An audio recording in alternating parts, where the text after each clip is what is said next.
Alrighty, ladies and gentlemen, we're going to go ahead and try to do our energy concept map. Now, this will be a multi-part video. I don't know exactly how many parts are going to be coming out of it, and probably add more to it as time goes on.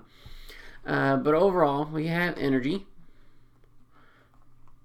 And in the world of energy, you really go majorly two directions. One direction is if you have no work, or so we'll call it without work, being done on the system, and then we'll call it with work. Now, if there's no work being done on the system, then you can say the law of conservation of energy is true. So the law of conservation of energy. And that says that energy initial equals energy final. I don't care what types of energy it is.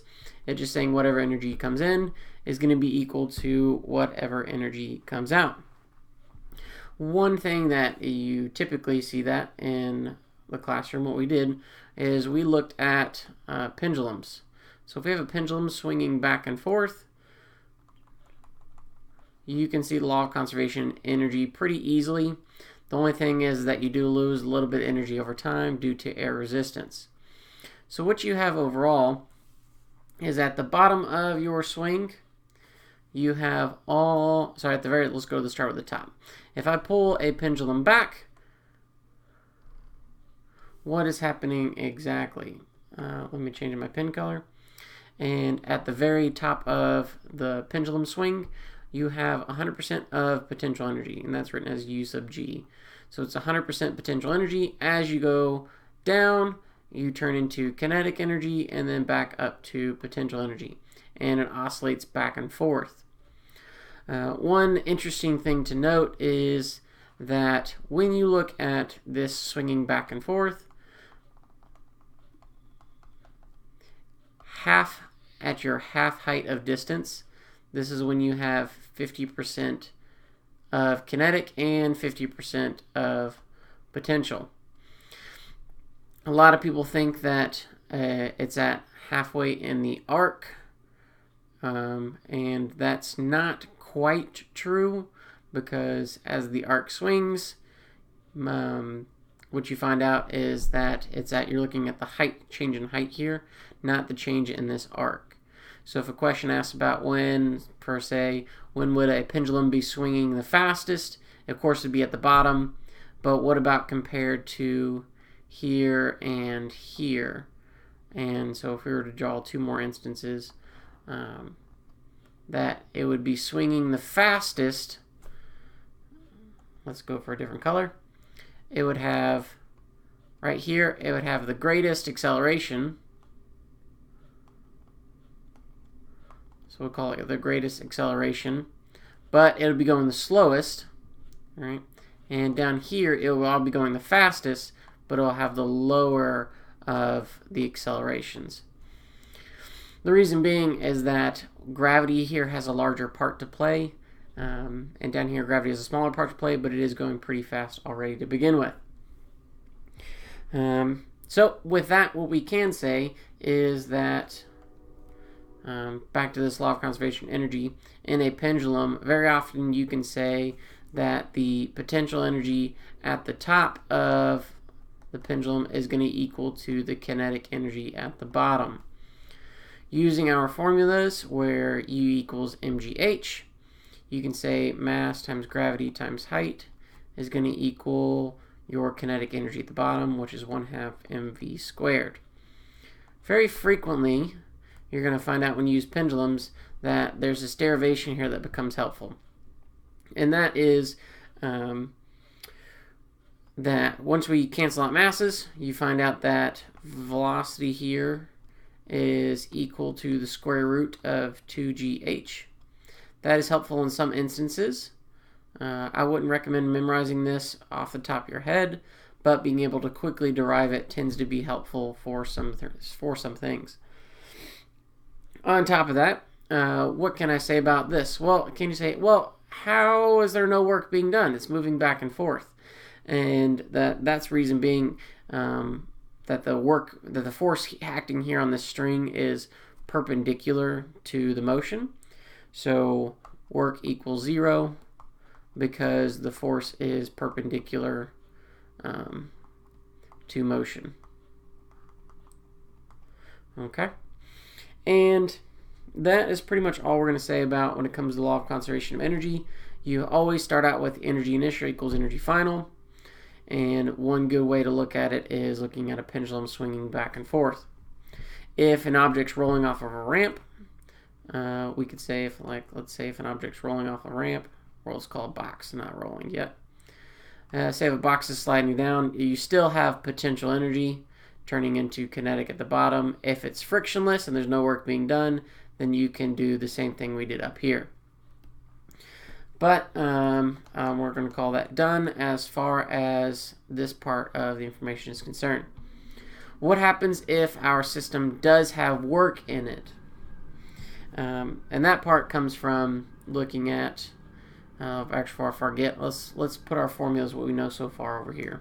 So up in the top right, we'll write potential energy of an object is mgh, and kinetic energy is 1/2 mv squared. That's going to be it as far as these two formulas go. Over here, though, we are going to look a little bit into what we've done as far as forces. So work is denoted as the change in energy of a system. And let me erase that just a little bit. And let me see if I can hit undo. Let's just erase it. So work is denoted as the change in energy of a system.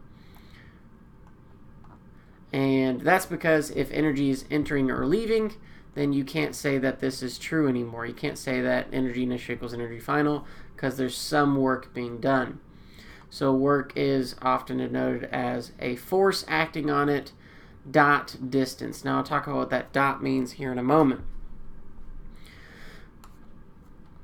Dot product is an idea which you use usually in three-dimensional workspaces, but since the scope of this class usually mostly in two-dimensional planes, what we say overall is that this dot product means if your force vector is going the same direction as your, I'm going to call this, we'll call both of them positive. We'll say if they're both going in the positive direction. That means the work you're doing on the system is positive. An example of that would be if I'm pushing on an object the same direction it's going, it will usually speed up. Or if I'm taking a weight and putting it at a higher spot, it is there was work done on the system to raise it. So an example here would be something speeding up. Or something down here would be raising an object. Okay. Now, what happens if, let's say, that the force done on an object is opposite to the direction it's gone? So say the object's still being pushed or something's happening in a positive direction, but the force is negative. That means the work done on it is going to be negative.